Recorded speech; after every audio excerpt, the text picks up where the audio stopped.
Hola, nosotros somos el equipo 3 del TEC de Monterrey y la UDEM y vamos a hablar del Porfiriato.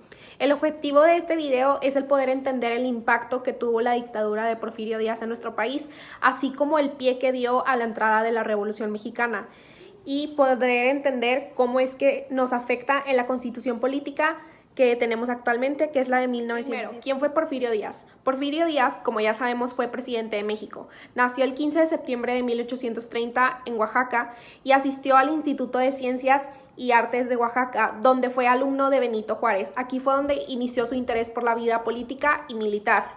Incluso ayudó a Juárez a llegar a la presidencia en 1861. Con esto pudo ser elegido diputado. Después participó en la batalla del 5 de mayo, la batalla de Puebla, del lado de Zaragoza, y ayudó a la caída del imperio de Maximiliano. Después, con esto fue agarrando mucha popularidad y optó por lanzarse a la presidencia en 1867, pero el Congreso no lo apoya y Juárez se reelige en 1871. Entonces, lo que hace Díaz es proponer el plan de la Noria en contra de la reelección. Fracasa, entonces Díaz se va de México. Luego, en el 72, Lerdo de Tejada queda como presidente después de la muerte de Juárez y busca reelegirse en el 76, pero Díaz hace el plan de Tuxtepec y accede a la presidencia en 1877. Después de su dictadura de más de 30 años y la Revolución Mexicana, huye a Francia y muere en 1915. Porfirio Díaz estuvo como presidente de México de 1876 a 1911. Estuvo 8 veces como presidente. Él comenzó con un lema de la no reelección, y lo cual se terminó reeligiendo.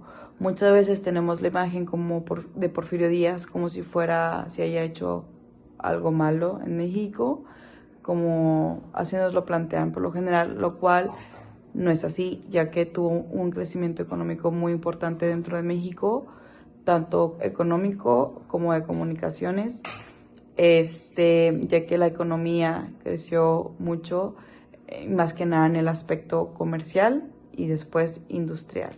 Algunas de las características políticas de este gobierno es que las personas no tenían libertad de expresión. Esto quiere decir que si ellos estaban en contra del gobierno, estos serían eliminados, ya que había una persecución a la oposición. También el gobierno era autoritario y también cometían frecuentemente el fraude electoral.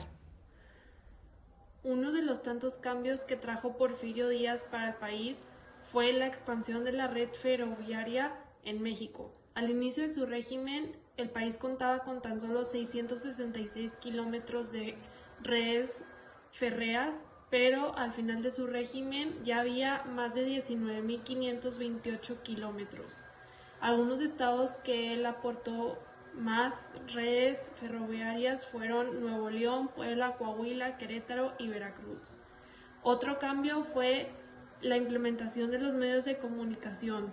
Se inventó el teléfono, así como la primera compañía telefónica, que fue Teléfonos Mexicanos, que actualmente sigue existiendo, que la conocemos como Telmex. Para el año 1910 el país ya contaba con más de 12.500 teléfonos. Y por último, otro cambio muy importante fue la construcción del Palacio de Bellas Artes, que este es un monumento histórico y simbólico de la Ciudad de México. Este fue diseñado por el arquitecto Adamo Boari y en 1905 el presidente Díaz colocó la primera piedra para el inicio de su construcción. Sin embargo, en 1916 se puso en pausa la obra debido a problemas políticos y económicos. Las diferencias sociales eran muy notorias tanto en lo económico como en lo cultural. Por ejemplo, en la clase alta parecía que vivían en sociedades europeas. En la clase media se dedicaban a comercio, artesanías y básicamente les alcanzaba para la educación, que era lo que los diferenciaba de la clase baja. Y en la clase baja, la verdad, tenían pésimas condiciones de vida, muy apenas si se podían alimentar y las jornadas laborales eran muy largas. El Porfiriato se encontraba más de 10 millones de habitantes que no sabían ni leer ni escribir, por lo cual se crearon ciertas instituciones para poder mejorar eso, ya que incluso en la parte del sur era donde se encontraban más estos problemas y los que no tenían tanto acceso a la educación. Según los historiadores, el porfiriato se puede dividir en 3 etapas. La primera etapa es el inicio del régimen de Porfirio Díaz, que comienza en 1876 y termina en 1880. En esta etapa se empleó el ejército mexicano, se promovió la paz en el país y se fortaleció el gobierno. Asimismo, la iglesia volvió a tomar poder y se impuso el diezmo, el pago del diezmo. La segunda etapa es del 1880 a 1884, donde Díaz cede su poder a Manuel González, quien poco tiempo después fue acusado de corrupción. En 1884 Díaz volvió a tomar la presidencia y aquí se invirtió en la infraestructura para el país, se promovió el comercio, la agricultura y la minería. La tercera y última etapa fue cuando inicia la Revolución Mexicana, debido a que la gente estaba enojada, ya que el presidente había repartido las riquezas y esto ocasionó el descontento de la población. Para mayo 25 de 1911, Porfirio Díaz renuncia a su puesto como presidente de la República. ¿Qué fue lo que dio brote a la Revolución Mexicana? Primero que todo, ya estaba una dictadura de más de 30 años de Díaz, el pueblo ya estaba harto, pero luego salió un rayito de esperanza con la famosa entrevista que tuvo el presidente con el periodista James Cleveland, donde se le dan falsas esperanzas al pueblo, diciendo Díaz que ya estaba listo para dejar la presidencia, que estaba cansado y que estaba dispuesto a aceptar la llegada de partidos de la oposición. También pues no había libertad de expresión, la prensa no podía actuar sin que el gobierno lo aceptara, había desigualdad social, no había leyes que protegieran a los trabajadores y había mucha represión y violencia. El objetivo principal de la revolución era quitar a Porfirio Díaz de su mandato, ya que la gente estaba harta de las condiciones en las que vivía, la desigualdad social y también el abuso del poder que tenía el gobierno.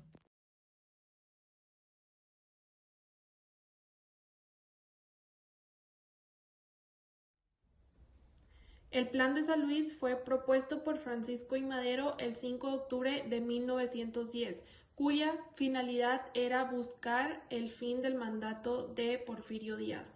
Este buscaba también devolver las tierras a los campesinos, nombrar a Madero como presidente provisional de México, destitular a Díaz como presidente de México y establecer una democracia con elección libre. Pero algunas consecuencias que este plan trajo fue que en 1911 Francisco I. Madero fue presidente de México, se iniciaron muchas manifestaciones en contra de Porfirio Díaz. En mayo de 1911 se firmó el Tratado de Ciudad Juárez y se firmó la renuncia de Díaz, y también inició el golpe del Estado llamado la Decena Trágica, donde Francisco I. Madero fue asesinado. Finalmente, en 1911 se firman los Tratados de Juárez, donde Díaz acepta que se le dé amnistía a los revolucionarios, pensiones a las familias de los caídos, entre otros hechos. También se firmó la famosa carta donde Díaz se disculpa con el pueblo mexicano y se queda como interino León de la Barrera. Díaz es exiliado a Francia y se dedica a viajar por el continente y finalmente muere el 2 de julio de 1915 y sus restos están en el cementerio de Montparnasse. El Plan de Ayala fue proclamado en 1911 por el revolucionario mexicano Emiliano Zapata, apoyando al campesinado mexicano. Este se realizó porque le quitaron a los campesinos sus terrenos y que constaba de 15 puntos. Los 3 más importantes es que desconocían a Madero como su presidente, el reparto de tierras que tomaron los hacendados y la restitución de los terrenos que les quitaban anteriormente en el porfiriato. La Decena Trágica fue un periodo de 10 días en el que un grupo de inconformes se levantaron en contra del gobierno del presidente Francisco I. Madero.